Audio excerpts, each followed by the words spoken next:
Wasi, the other question I had for you is, you've referenced this a couple times in this conversation already, but that growing is uncomfortable, that we tend to have this circle of safety, that anytime we get out of the circle of safety or test the boundaries of this, it's uncomfortable, right? So how do you get past that?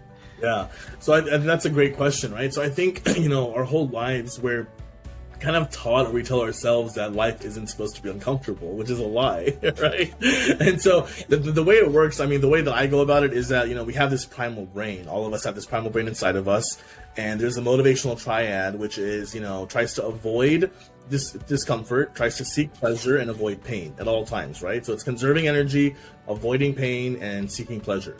And so that part of our primal brain has kept us humans alive for thousands of years, right? It served us like if the lion was chasing you, you knew to run, right? In today's times, the guy with the knife is chasing you, you know to run, right? Like it knows that you're in danger. So that primal brain is important, right? Like don't eat that berry, it's poisonous, it killed someone last time. So it served humanity for such a long time, but we've stepped away from survival into this other place now in humanity, and it's like a lot of us are still resorting to the primal brain when it's time for us to do something new or unfamiliar. Because whenever we do something new or unfamiliar, our brain is going to scream danger, the primal brain, and it's going to tell us to run because it wants us to avoid pain.